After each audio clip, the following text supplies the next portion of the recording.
So when I was a senior in high school, I began babysitting for a single mother, Angela. She had 2 kids, Lauren, who was 12, and Ryan, who was 7.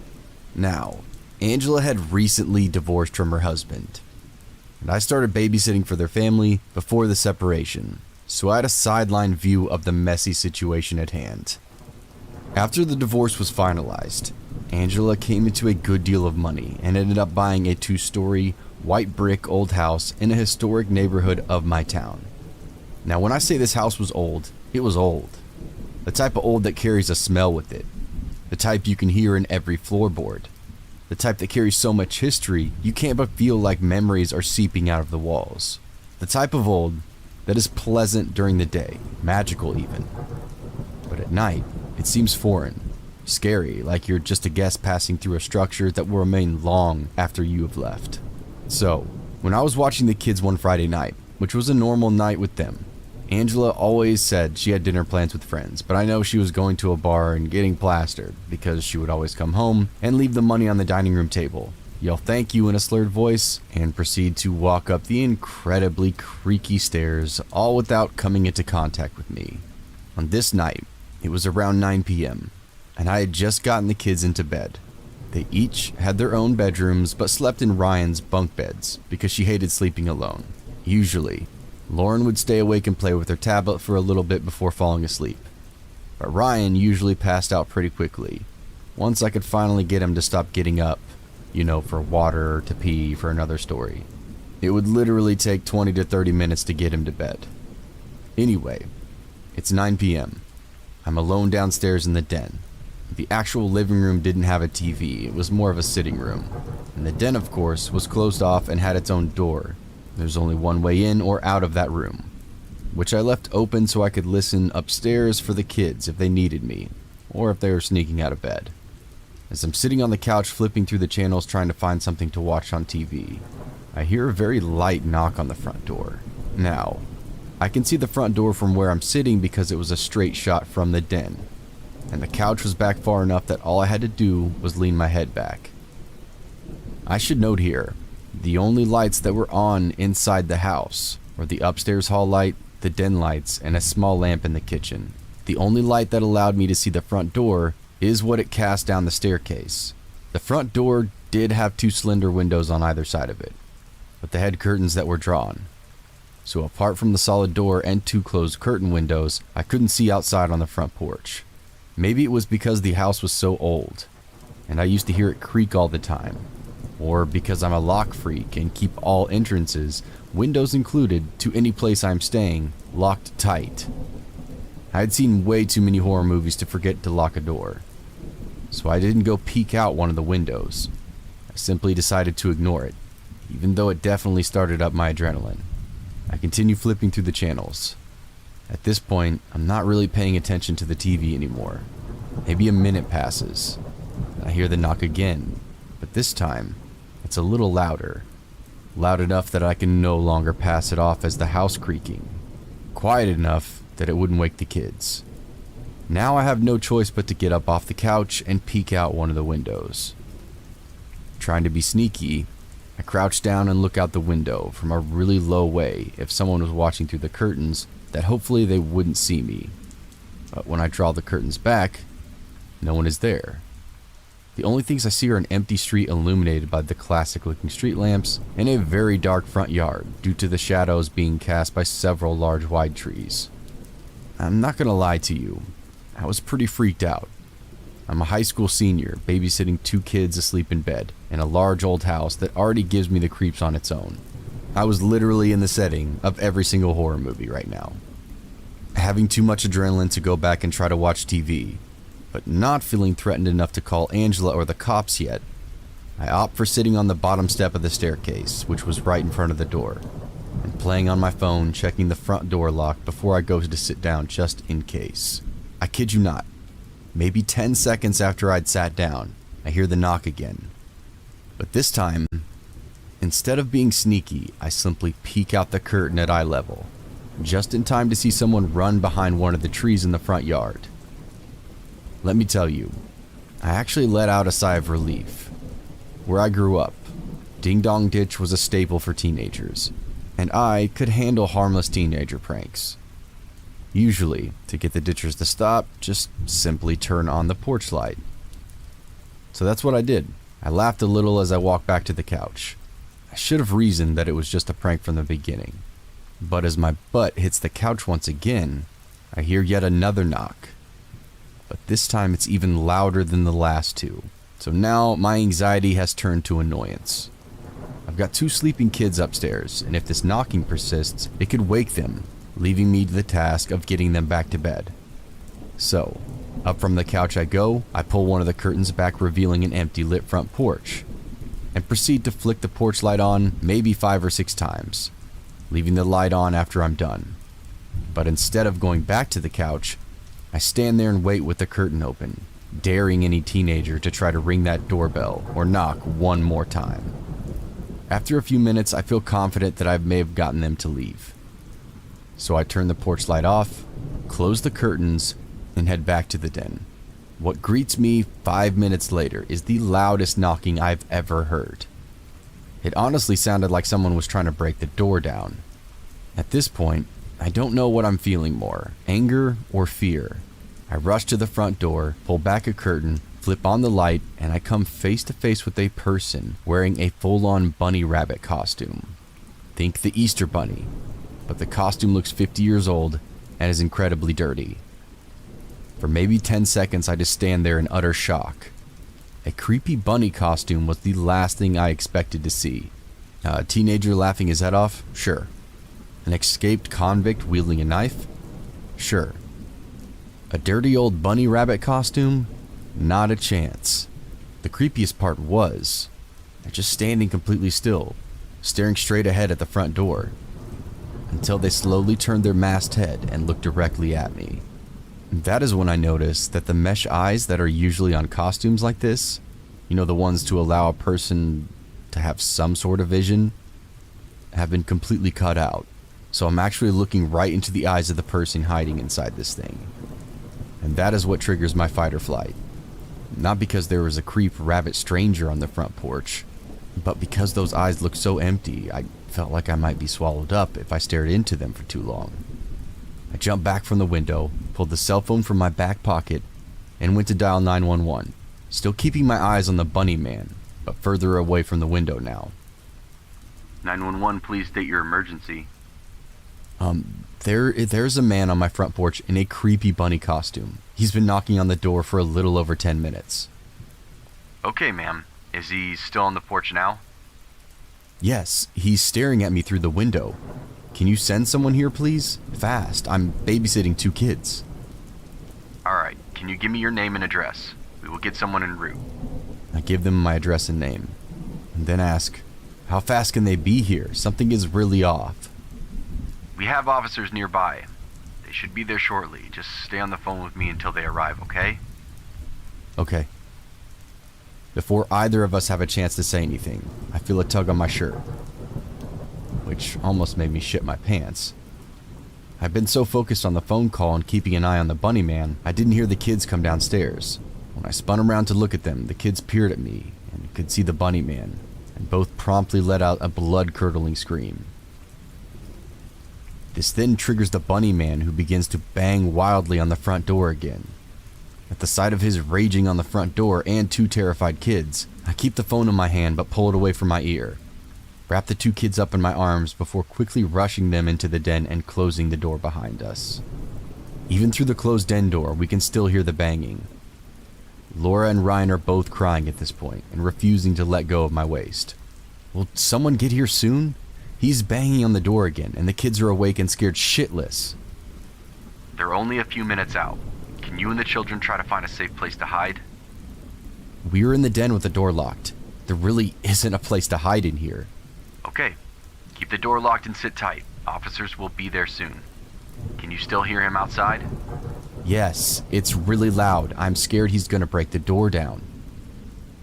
Okay. Officers are a minute out. Can you describe the costume this person is wearing? It's a white old bunny looking costume. It looks really dirty and the eyes are cut out. Are you sure this is a male? But before I could respond, The banging at the front door stops. The banging stopped. The banging stopped? Yes, it's quiet now. Okay, just stay where you are. Officers are in your neighborhood. Ma'am, officers have arrived at the scene. Do not exit the room you are in until police announce themselves. Don't you want me to unlock the door for them? Please don't kick it down. This isn't my house. Ma'am, officers say the front door was wide open upon arrival. Just stay where you are. Officers will get to you shortly. But the door was locked. I always keep the door locked. To wrap up this very long story, somehow when the police arrived at the front door, it was wide open, even though I know it was locked. I'd even checked after that second time Bunny Man knocked. But Bunny Man was nowhere to be seen. The police did a search of the house, which was all clear. No one inside except the three of us, and they couldn't find him around the outside of the house either. They said they would canvass the area, but I'm not sure if anything came of it. They did leave an officer to wait outside the house until Angela got home. I called her as soon as the police got to us from that room, and I was able to get off the phone with 911. I think they could see how shaken I was. I refused to babysit for anyone for a long time after that night, maybe a solid year. And when I did start babysitting again, I would jump anytime I heard anything outside after dark. To this day, I don't know if they ever found the Bunny Man. I don't know what his intentions were. Maybe it was just to scare the shit out of random people. Or maybe it was something worse. But either way, that was by far the creepiest thing to ever happen to me while babysitting. Ever.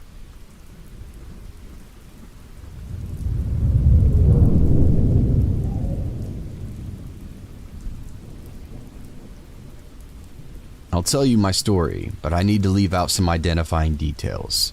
I was living in a very secluded place. I got a reference from one of my friends who was too busy to babysit for this family, who was vacationing nearby at a house near the ocean. The house was less than a mile from the beach with nothing but sand between us and it. There were only a couple vacation homes and they were all pitch black when we arrived. The dad had picked me up from my house. There was no moon or street lights, so I could not see the ocean, but we were close enough that I could hear it. This would have been creepy enough all by itself. That wasn't even the scary part. So the parents leave. We have popcorn and watch some TV for an hour or so before it's bedtime. The kid is about 3 or 4, I wasn't sure. He didn't talk to me at all, hitting all the creepy horror movie stereotypical checklist points. That was creepy thing number 2. I put him in his travel crib to sleep in and settled down in a chair in the room because I thought maybe he'd be too scared to sleep alone in a strange place with his parents gone. Well, he proceeded to kneel and stare at me through the mesh wall for around 30 minutes. I tried coaxing him to lay down and even offered to tell him a story or two.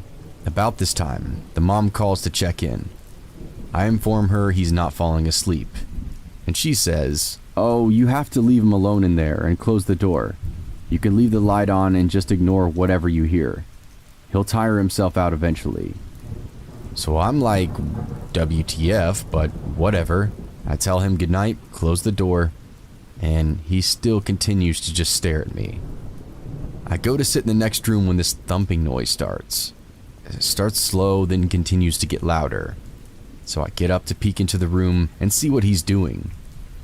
I know the mom told me not to worry about it, but I had to see what the hell was going on. I look in. He's banging his head on the side of the crib pretty hard. But again, it's one of those flimsy travel cribs, more like a playpen. So he's not really gonna hurt himself, but he was lifting the whole thing up a few inches off the ground with the force of his head bouncing off of it. As soon as I went to close the door again, he immediately stopped and stared right at me with this blank and creepy face. I quickly closed the door, and the banging started once again and then continued for another 20 to 30 minutes, then stopped. I peek in one last time and he's fast asleep. Butt in the air, face on the mattress. Turned to the side so I knew he could breathe okay. The next 3 hours of complete silence were a bit torturous. I could not wait to leave. It's quite possible this child had some issues, with the lack of speech and his behavior, but to not warn me at all was kind of wrong on the parents' part. It goes without saying. No surprise here that I never sat for them again. Thank God.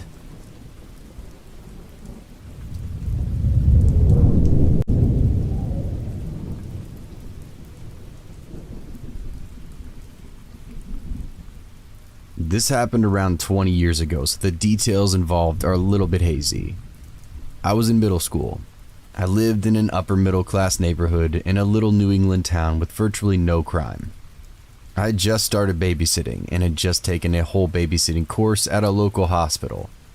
After putting up some flyers, I got my first gig. It was at a house in my neighborhood, about a 5-minute walk from my house. They had an older girl who was maybe 8 or 9 and a young toddler. Their mom was giving me a rundown of their routine, and then gave me a little tour of the house. We went into her son's bedroom, and she said something to the effect of, that's odd, why is his window open? Quickly shut the window and seemed somewhat distracted from that point on. She hurried through the rest of the tour and then told me to go hang out with the kids while she finished getting ready. About 2 minutes later, she hurries in, sort of hustles us out the door and then outside. I'm pretty confused at this point, but being an awkward, shy middle school age girl, I just go along with it. Once we get into the driveway, she pulls me aside and tells me she went back to her bedroom after noticing those windows were open and saw that most of her jewelry was missing. Soon after telling me this, about 10 cop cars come flying in, guns drawn, the whole works. The cops told me to leave, so I headed home. Pretty terrified. Turns out the burglar, who had broken in the night before, was still hiding in the son's closet, right next to where we were standing when the mom realized the windows were open. I don't really like to picture or wonder what would have happened had she not noticed that open window and left me there for the night to babysit her 2 kids. Needless to say, that was the beginning and end of my babysitting career.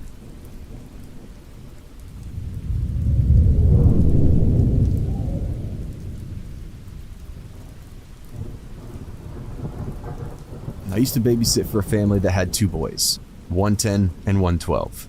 They were a lot more easier to care for than you hear about boys those age are. They played a lot outside in the backyard.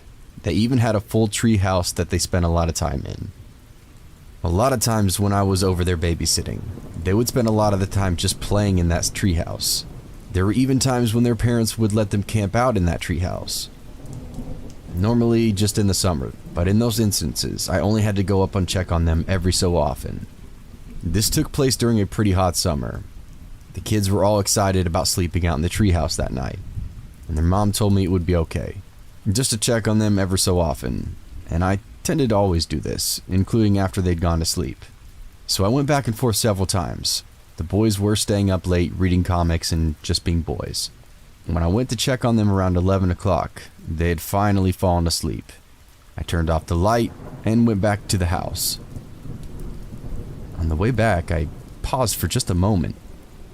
There's a light on in the second story of the house, and that wasn't unusual on its own, but as I was walking back, I saw the light turn off. This definitely wasn't a case of my eyes playing tricks on me either. I wasn't sure what to do at first, but I took up my cell phone and called 911. And after that, I climbed back into the treehouse, turned on the light quickly, and woke up the boys. I didn't tell them what I'd seen, but only that they would hear police sirens and not to worry about it. Soon the police arrived, and I watched them from the treehouse as they went in. An officer soon came over to the treehouse as well to indicate to us that it was okay to come down. I watched again as cops came out of the house with a man in cuffs. They had found him, hunkered down in the boys' room closet, holding a knife. I don't know if he was waiting for them, and I don't know if he was waiting for me. Maybe he was just there to rob the place. All I know is I'm very thankful that I saw that light go off.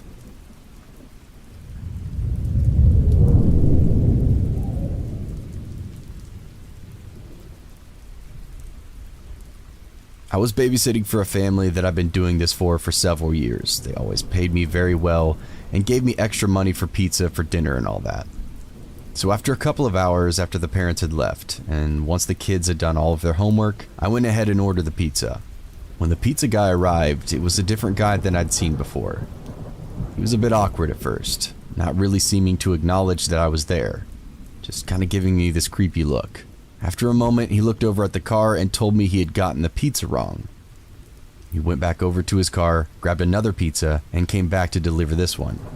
He gave me the pizza, I paid him, and he left. When I opened the pizza, I noticed that I actually had gotten the wrong pizza. I just assumed this guy was new and had made some sort of mistake. I called the pizza parlor to let them know, and they told me that they would send a new one out. About half an hour later, the kids were getting pretty hungry and frustrated. But finally, the pizza came not long after. It was the same guy. He apologized and we exchanged pizzas. He was about to leave before I checked the pizza myself, and once again, it was the wrong pizza. I called the guy back and he apologized, but by now, I was getting irritated. He went back to his car, got another pizza, confirmed that it was the right pizza, and then he left. I was just bugged by this guy, but happy that I finally was able to get the kids fed. Halfway through eating the pizza, the doorbell rang. I went to check on it and it was that same pizza guy. He told me that I'd overpaid for the pizza, which I know that I haven't. He gave me $10 and I just took it and he left. Thankfully, he didn't come back for the rest of the night, which was great. I put the kids to bed and read until his parents came home. I got into my car to go home. About 2 hours later, there was a knock at the door. I was still awake because I was studying for a big test. When I answered it, it was the police. Someone had broken into the house I was babysitting for, claiming he was my boyfriend. I had to refute the story and identify who it was. Don't think it comes as any surprise to anyone reading this that it was the pizza guy. He didn't know I was the babysitter and assumed that I lived there. He tried to get in late at night and got caught, claiming, "I'm your daughter's boyfriend." Well, obviously he went to jail, and I have no doubt that he kept screwing up on purpose in order to keep coming back to that house. I'm sorry that family I babysit for had to go through this, but I still watched over their children often.